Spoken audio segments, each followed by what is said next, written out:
The following event is hosted by Ask the Artist. Ask the Artist is an educational project which conducts live interviews and live lessons with popular creative individuals and companies worldwide. To follow our project and to participate in more of our ongoing open live events, please visit our web portal at freeartist.net/asktheartist.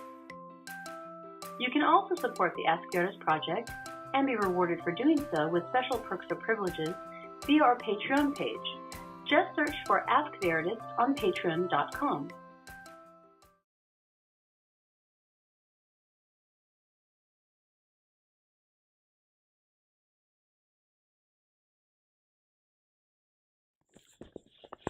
Hey, how's it going, everyone?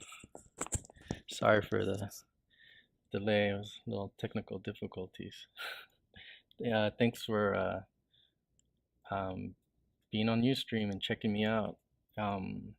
Think, can everybody hear me okay? Okay, I think I'm gonna start with showing you guys my first animations. Let me go online and just want to give you a little brief history of my background before I came to Way Forward.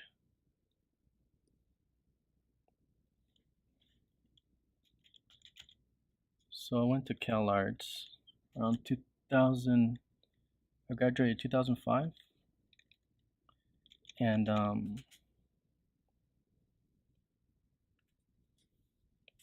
my third year I scored a Disney internship, and I was pretty stoked about that. And I'd like to start there. And this is when I had no knowledge of the video game industry.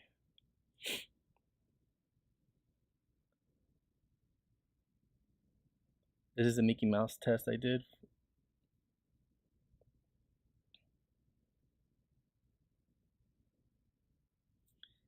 And I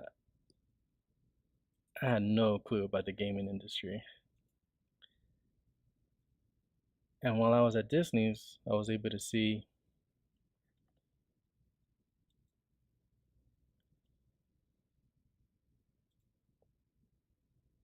at Disney's I was able to see that well, 2D wasn't gonna come back.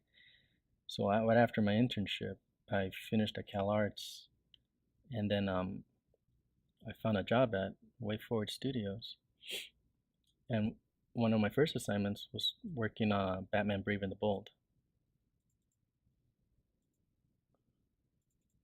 And I've never done animations with the Cintiq, so this was my very first time working with this program called Toon Boom. Prior to that, I've never touched Flash either.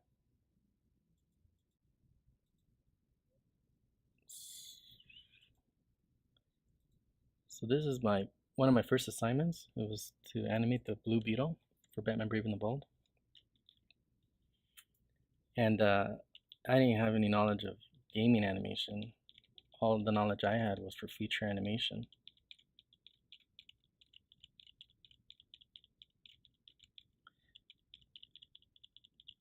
So what I'm familiar with, the more frames we have, the better. Richard Williams likes working in ones. And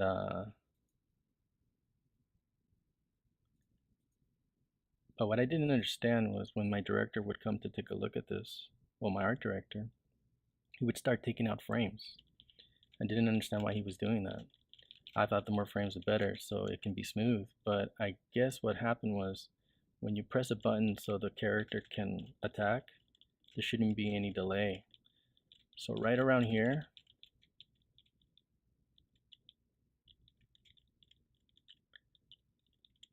he pulled out like about 7 frames. And it kind of confused me because I didn't understand why he was doing that. And so right after Batman Brave and the Bold, I was put on to animate on Thor. This is Toon Boom. Miss Moeller. This is Toon Boom Studios 4.5. And so I'd like to show you some animations I did for Thor. For pixel animations, I was introduced to promotion.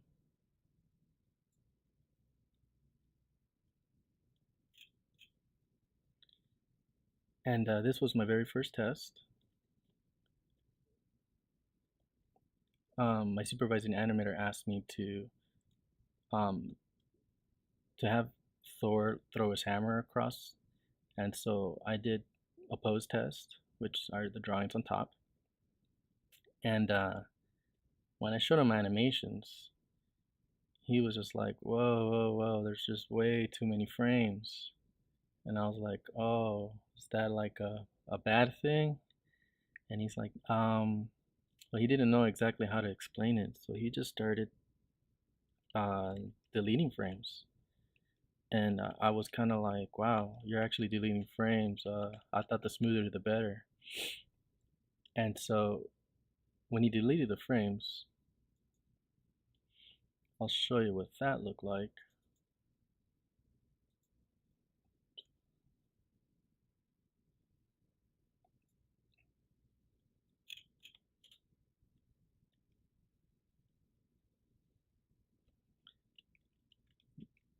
It goes real quick to the anticipation pose. It goes probably like one frame into the throwing pose. And I was like, whoa, I was in shock. I was like, wait a minute. It's very fascinating too because I'm used to like a ton of frames in animation and not being limited by, by like less is more. I thought more was always going to be more, but apparently not. And I learned a lot about video game animation from this point on. Um, I mean, it's shocking to me that you can just pop into this frame, pop into this next frame, and just reinforce this pose, and you got some animation. My supervising animator's name is Chris Curligon. And so looking back at this, I understand why it wouldn't work for games, because when you press a button, he's supposed to throw his hammer real quick. So after that, I took it and I applied it.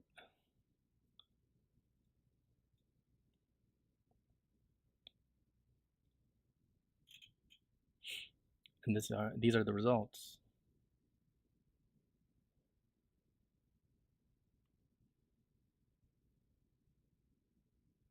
It was definitely a crash course of video game animations.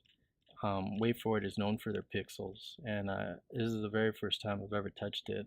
And I was very fascinated that when you're animated in pixels, you cannot ease in. It's very hard. I mean, you're going from one pixel to another. There's a lot of jumps. And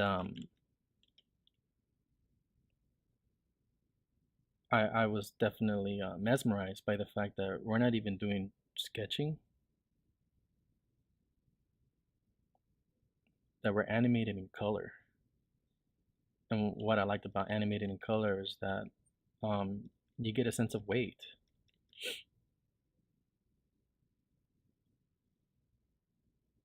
I didn't get that with 2D animation, because in 2D animation, what we're doing is we're animating drawings, sure, but I mean, we really don't get a sense of weight. I mean, we're very conscious of the drawing resembling the characters and in details. For instance, this arm, I'm drawing like little indicators for his fingers. And in pixel animation, I'm just color blotching. I just found it very fascinating. So that kind of changed my whole approach in the way I look at animation.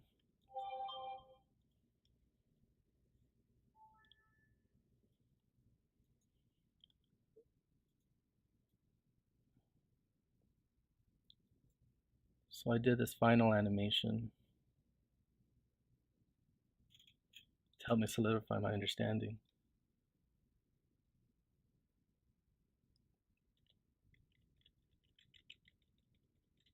Never again will I over animate.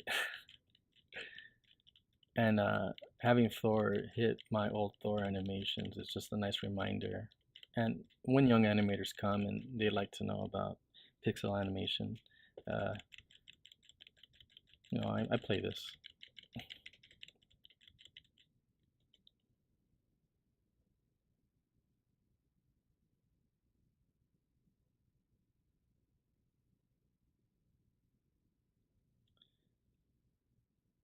And another thing that I wanted to talk about pixel animation that I think makes it so special.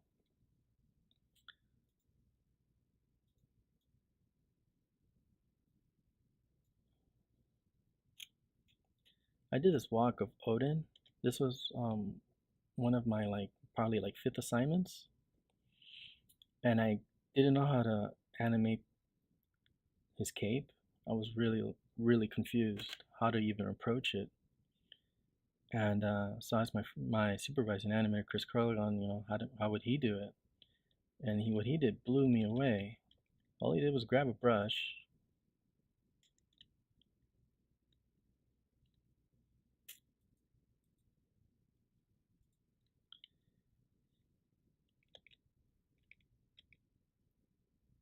and he just started to make these little indicators.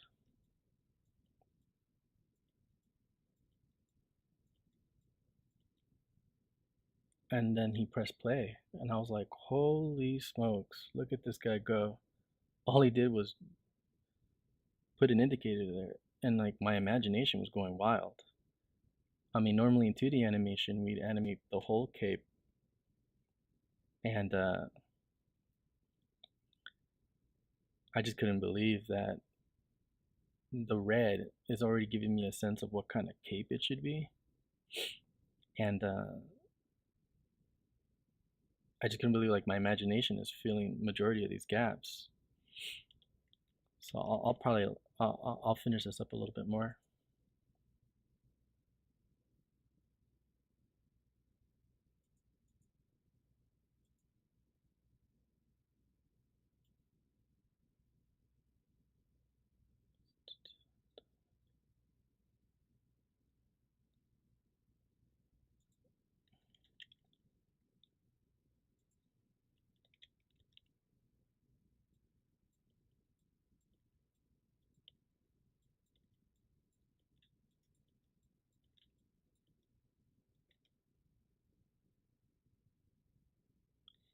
And so we pretty much stayed at this state of the animation um, until it felt right. And if approved, we would fill in the rest. And so I'd like to show you my final on that one.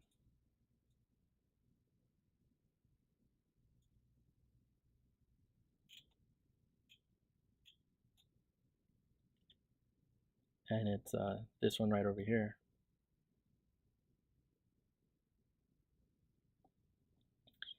And that's when I completely fell in love with the concept of pixel animation. Animated in color, not drawing, and having the sense of weight through color is fascinating to me.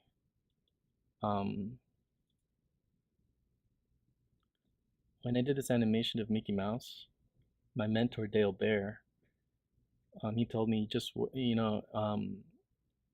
it's interesting that in time, he said that you'll see this stuff in color, and then you'll get a sense of what it's supposed to look like in color.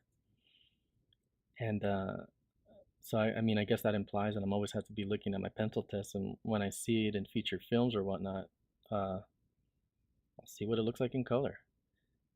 And what I like about doing things in pixels, I instantly get to see what the results are in color and keep editing in color.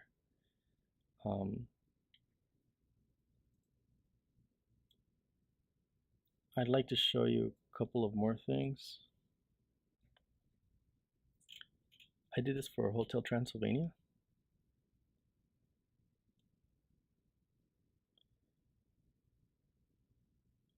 and I'd like to share my process on how I go about animating. Cool. So I started off with Wanda's Howl with this block right over here, and it's ones that felt right to me. I fleshed it out a little bit more, and you see the progression. Same with this character. Started off with the body, and then I filled in the rest.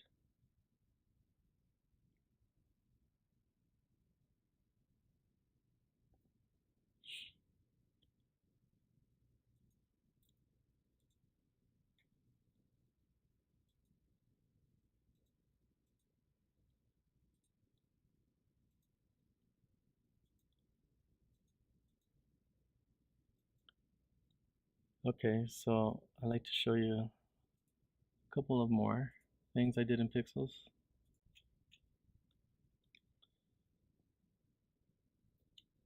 This is how I worked out a run. I started off with the body first, and then I did it in sections. And what I enjoy about Pixels is that I get to think more in shapes and design. And at drawing, you know, when I'm doing animations, usually what I do is I'll do the rough, and I'll try to be conscious of the design, you know. I would say these are my disadvantages. I mean, I didn't realize that as I'm drawing, you know, my one of my last passes would be to go back to the drawing and get some nice design, you know, like really clear up some negative spaces. But, you know, in Pixels, that's like my approach from the get-go when I started animating. I started thinking about how how these shapes are changing, you know.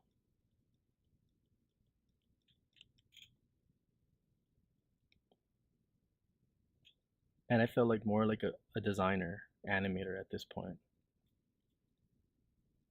Milt Kahl, Mark Davis, Don Bluth, these guys are all designers, you know, and it's really appealing to be able to look at their animation and, you know, look at these really cool, neat shapes. And James himself, he has really nice designs in all his frames. Sergio Pablos, and I was always curious, you know, man, you know, how do you develop that? And you know, I found that animating in pixels really helped me develop a sense of design when I started animating, and I started to value shapes.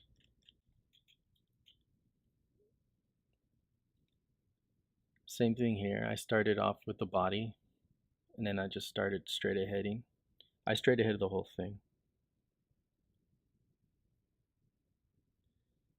I straight ahead. I start off with the pose, and then I just go on top. I just start to fill out the whole thing. Um, I do it in color. I do not copy and paste. My supervising animator, Chris Carlagon, I asked him, is it okay if I copy and paste? He said, sure, but he never approved it. And so I started to see that the guy would only approve the stuff I would do from scratch. And so that's all I would do. I do it from scratch. And I only animated in color. I never drew. All I did was color blotch, and he seemed to like it, and so that's where I stuck with. And there's a lot of vitality in it.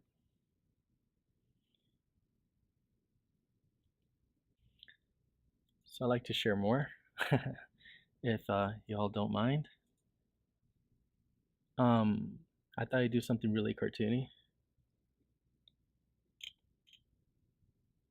So this is the pose that I wanted to hit, and so I'll just play the animation.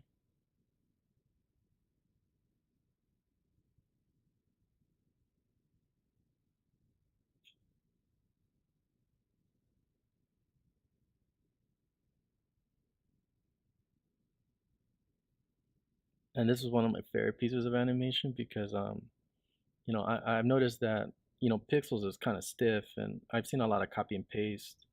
And again, like sorry, my program closed on me. I see a lot of copy and paste stuff, and I don't know. Again, like I'm brand new to pixels, and I just come from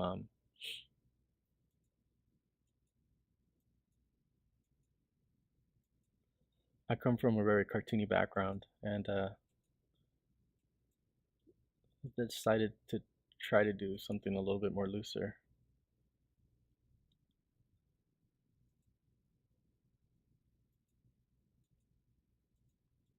Sorry. Okay. And so how I approached this was I did the same thing. I uh, I started off with the body right here on the torso, and then I just kind of layered everything. And since I started learning a lot about design and changes of shape, I would toy and play around with it.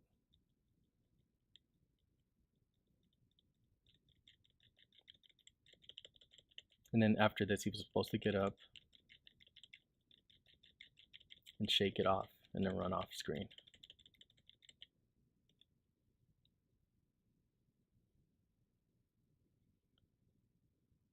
Cool. Like to share a little bit more. This is a Murray Panic, and so this is the model. The model's pretty crazy, so this is the way I simplified it so I can be able to animate it. And my director asked me. At this point, I was already animating on my own. I wasn't being led anymore, and he needed to panic, and so I was like, okay, cool, let's go for it. And that was my panic animation for Murray.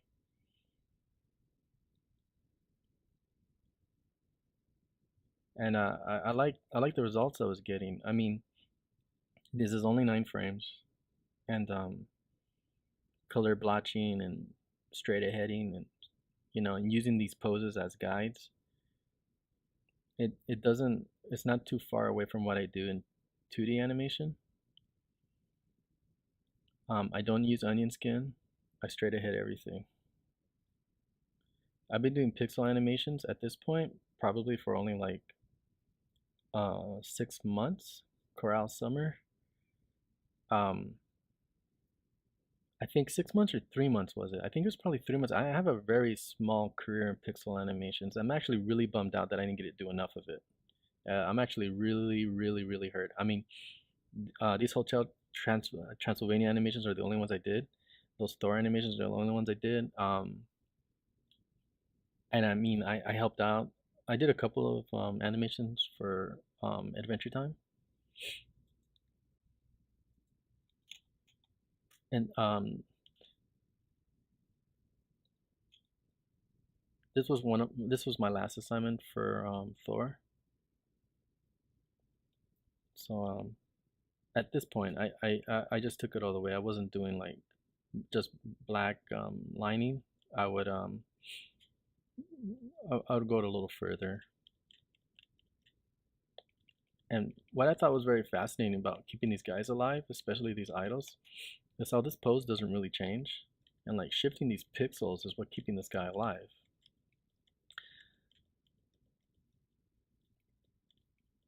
It's just these shifting the colors are implying weight.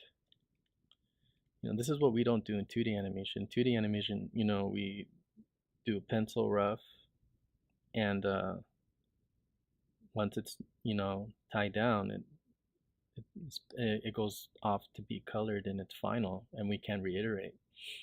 I was wondering, man, it would be really cool if we can like animate in color in 2D animation.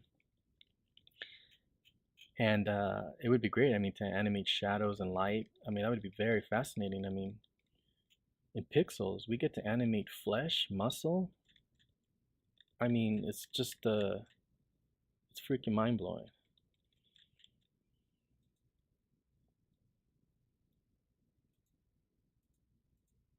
And so with that, I'd like to introduce you guys our animations that we do for Shantae Hero.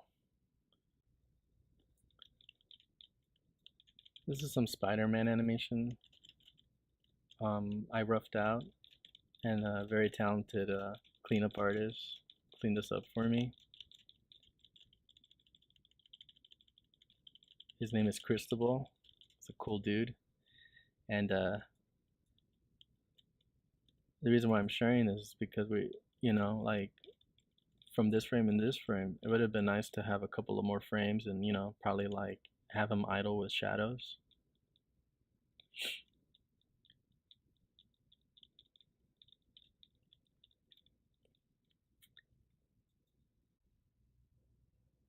Mike Harvey 042.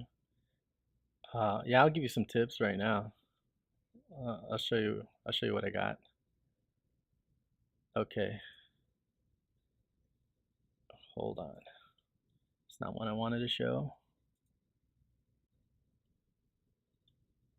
All right, cool. So this is the program we're using, Spline, and I'd like to show you what I can do with it. So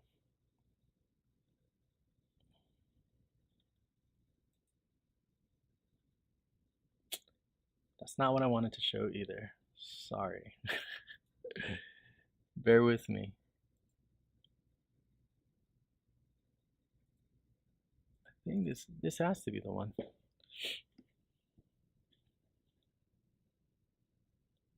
I find pixels. I think Pepsi Rabbit. I feel like 2D animation has its own battles. But I believe if you learn pixel animation, you'll learn 2D a little bit better. What I mean by that is when you're animating 2D animation, you have to keep in mind that these arms that you're drawing or legs that you're drawing, they're actually like solid masses. It's hard to keep that in mind when you're drawing, Um, when you're color blotching in pixels, it's really like if you saw my Murray animation, it actually felt like these were blocks that I was moving and all I was doing was color blotching. So when I actually got back to 2D animation, I was able to see the characters three-dimensional, in fact, in their color. It was very fascinating. Pixels was probably the hardest thing I've ever done in the beginning. Because I'm used to easing in, and I wasn't able to do that. Uh,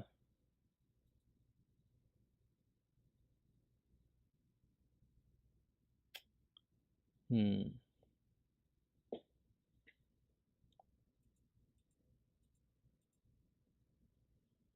dimensional pass.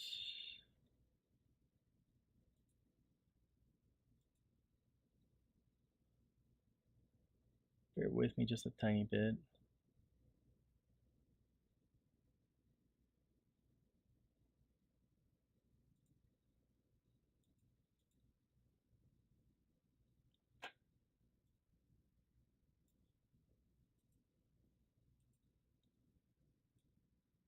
Okay. So I do this animation of Shantae, right?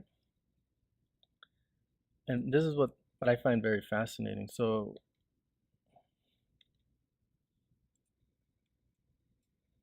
remember how I was talking about like animating shadows?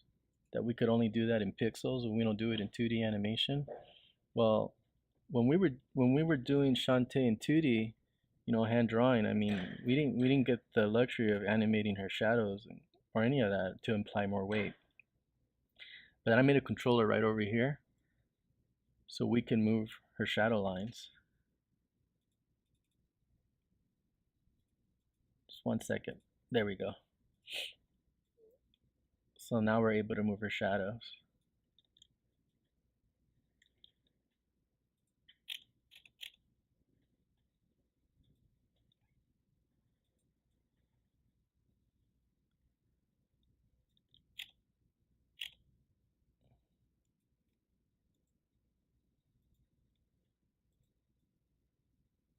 Now, it's a little, it's a, the, it can get a little messy.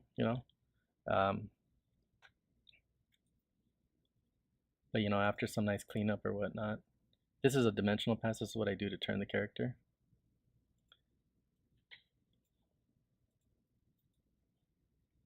And yeah, we can do some really clever stuff now with shadows. We can start animating shadows like we do in pixels. And bring in the 2D sensibility in here. I'll show some rough animations we've done as guides for Shantae Hero.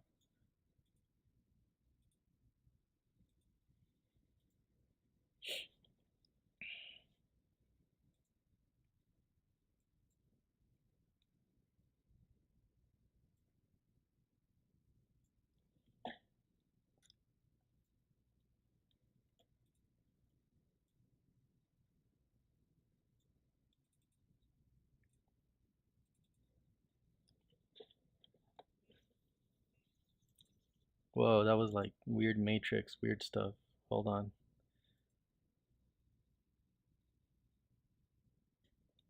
Okay, cool. This was a biterfish animation, and we had no idea how to animate this guy. So I thought I'd start off with, doing something hand drawn. And so we use this as a guide so we can be able to animate this fish, and I'll show you the results. Please don't hesitate to ask me more questions. Whatever you guys want to know, I'm an open book. Also, if you guys want me to give you like a demo or of any kind in 2D or spine or whatnot, let me know.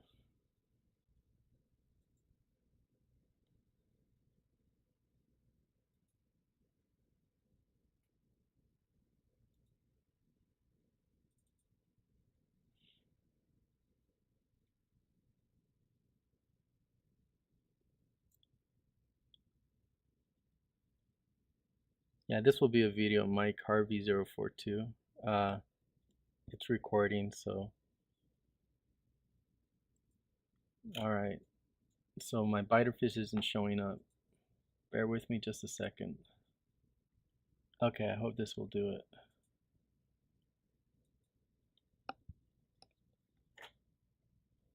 Okay, so it looks like it's not happening, but I'll share more animations with you guys. So that's the biterfish. I did this for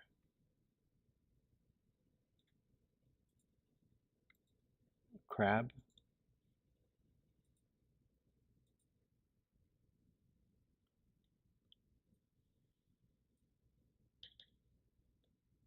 Is it possible to animate smears and multiples in pixel art? Genuinely artful? Yeah, you can do anything in pixels. There's no limitations in pixels. In fact, uh, I've uh, I've come across tons of pixel animators telling me what they can't do, and I don't believe it. I'm around this guy Chris Kurlagon, and this guy can do anything, and I think it's just all a matter of taste, really. If people want to handle pixels a little limited, that's fine. That's very tasteful. If people want to handle it dimensional, I think it's definitely possible. Um, I just think it's a taste thing, personally. I've seen a lot of stiff stuff, but I think there's an aesthetic to it, like those old Mario classic games. And then there's different stuff. I mean, there's a lot of nice, beautiful work on ATPQ or even Shantae. The Shantae animations are very pretty. Um, it's just all different. So yeah, you can get smears and you can do pretty much the same thing as 2D animation. That's my opinion. I mean, being perfectly honest, I feel learning pixel animations have made me a better 2D animator and CG animator. I apply the same principles in pixels on my 2D and CG.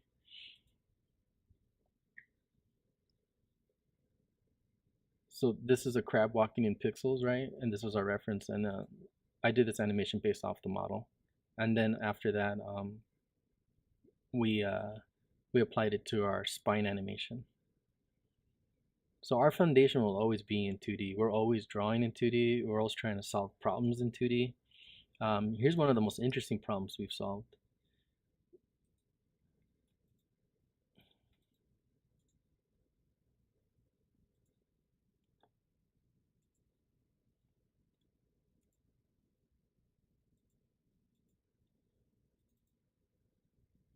So one of the most interesting problems we solved was this urchin. So we wanted to turn him, but it just wasn't working out. So then I turned him in 2D animation. And so what I found out when I was doing this animation, if you notice, like right here, there's no lines indicating that he's a circle. But as I'm turning him, just, my drawing sensibility was making these lines right here. I mean, it was just all intuitive stuff. And I thought that was very fascinating. And so I shared this with the animator that was in charge of it, and his name is Brian Carter. And I was like, take a look at what's going on here. As I'm turning it, these lines are appearing, And so we were like, wow, that's kind of cool. We kind of like, well, I strayed ahead of this, and something came out of it. And so what we did is we rigged it. We rigged it so when he does turn, these lines appear. And so, a lot of the times we're trying to achieve the impossible in spine. We'll do, and when we can't achieve it, we'll always do it in 2D animation, and we'll achieve it there because we know we can do anything, and then we'll transfer the information to spine. I'd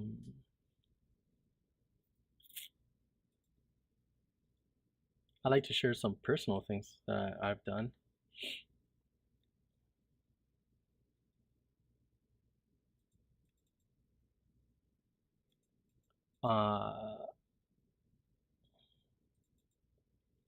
Okay, this is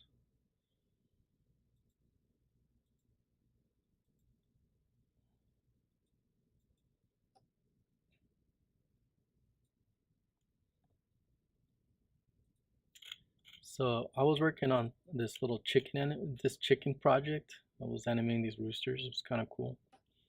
And this is how I worked on my rough animation. So it's a knockdown.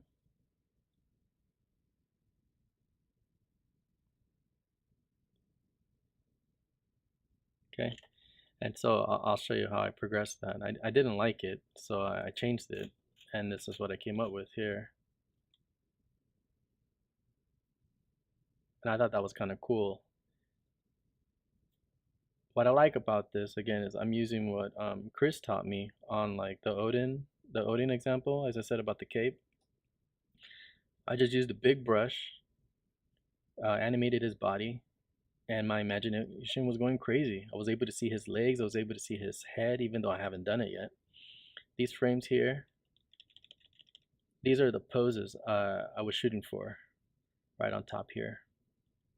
Oh, and also if you notice, when he hits a pose, he snaps into it. I reinforce it 2 frames, and he snaps into another pose.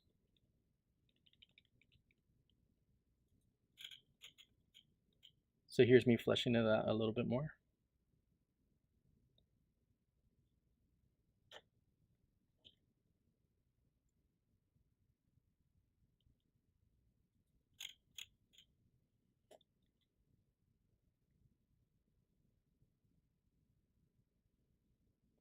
And here's the end result.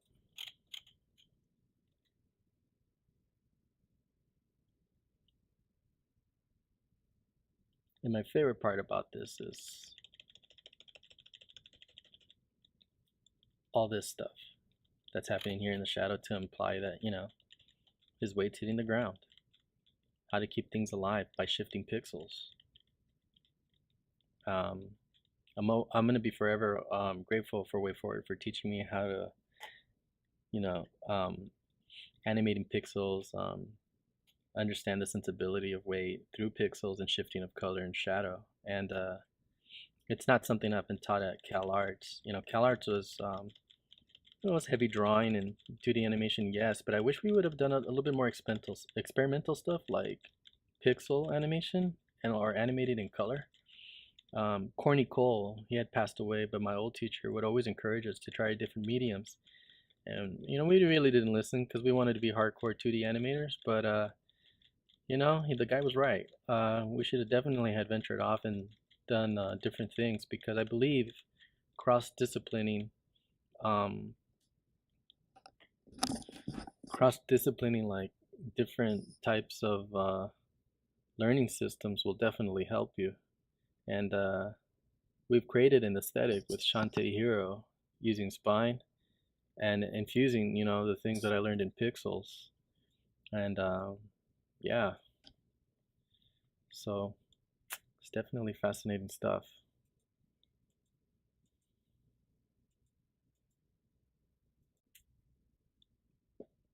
And so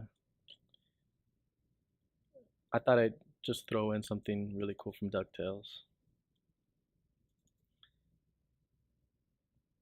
After Hotel Transylvania,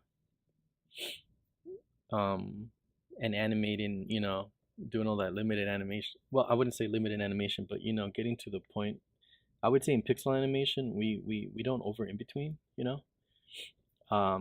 I've always liked that. And so on DuckTales, we would do the same. We would do the same thing, and like then just to get an idea what the action would be, and then we would like, you know, finesse a little. So here's an example of that.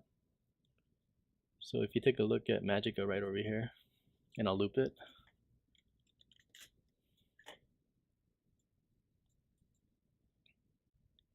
The one on top is only 4 frames. And that pretty much gave us a pretty good idea of what it should be like and the timing. And so this was done by my really good friend Alazar. He supervised the animation in Batman Brave and the Bold and Boy as Blob. And yeah, this is his animation. I'll show you another one.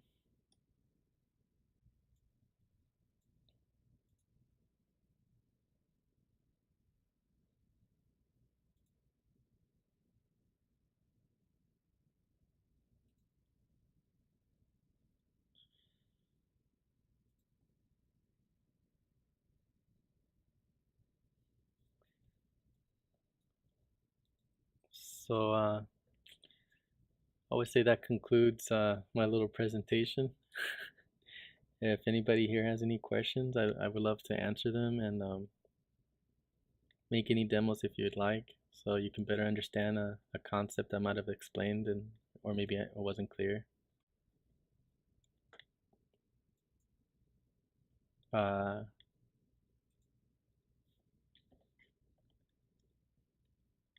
if you guys would like, I can also do a demo of a bouncing ball in 2D in pixels, and we'll bring it into Spine.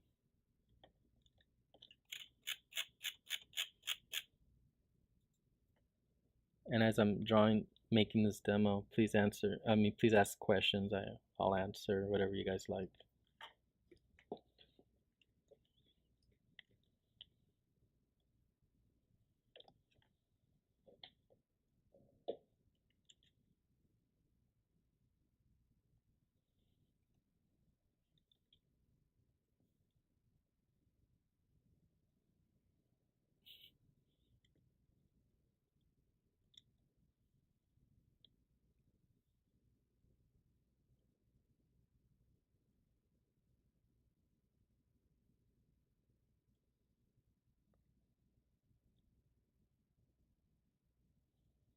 For 2D, yeah, I do. I do basic shapes. Sometimes I'll color blotch it in 2D.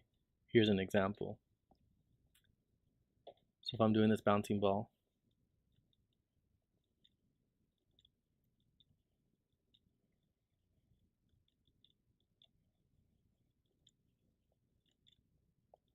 my approach is pretty much have fun. I'm here to have fun, not really think too much about anything.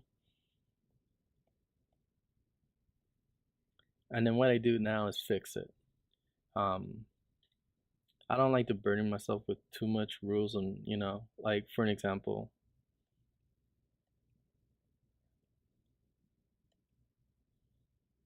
sorry, technical difficulties.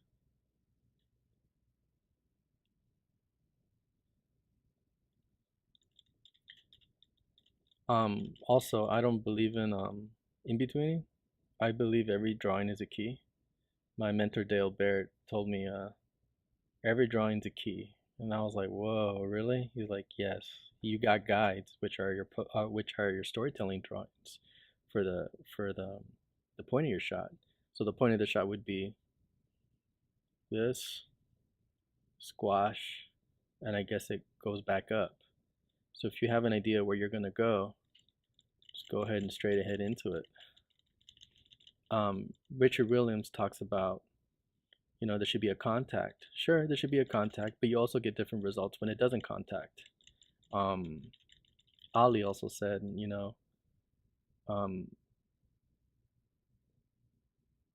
it's important to animate how you feel, right? And so, at the moment, I just want to feel joy. I want to feel joy that I'm animating and I'm drawing, and I don't really think about too many restrictions or rules. And I believe if you do that, your animation will come across as a joyful piece, not so much as a stressful technical piece. So for this piece in particular, let's play it again.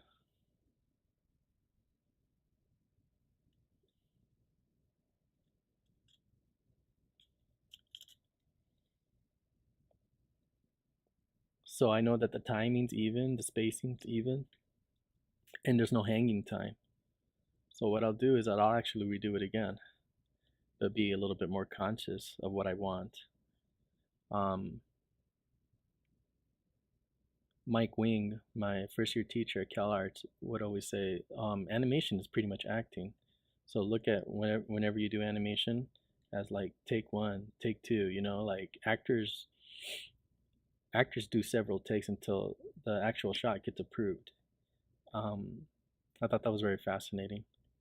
Sorry, my Toon Boom's pretty buggy.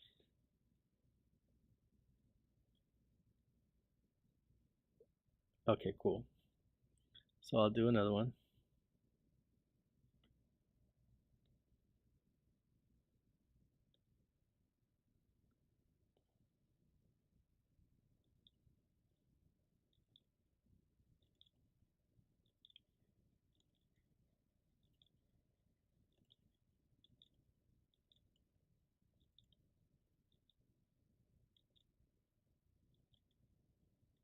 Cool. Take a look at that.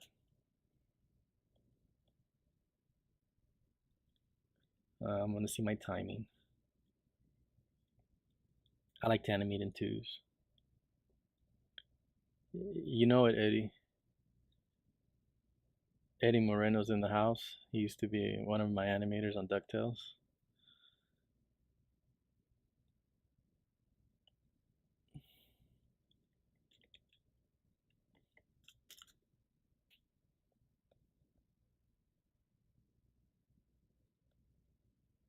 Sorry, my Toon Boom's a little buggy.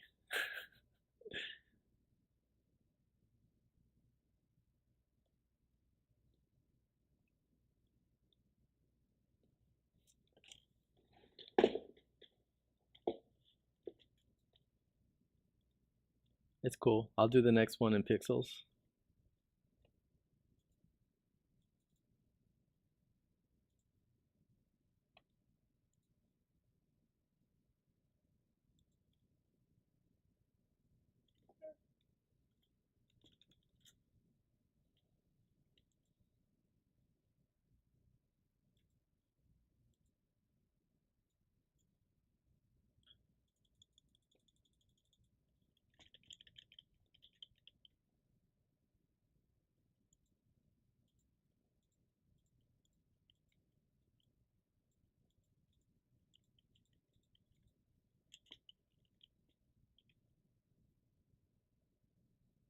And this is exactly how I approach animation.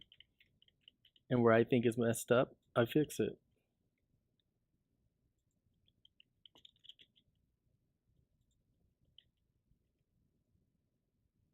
So I see that I need to ease in a little bit more over here.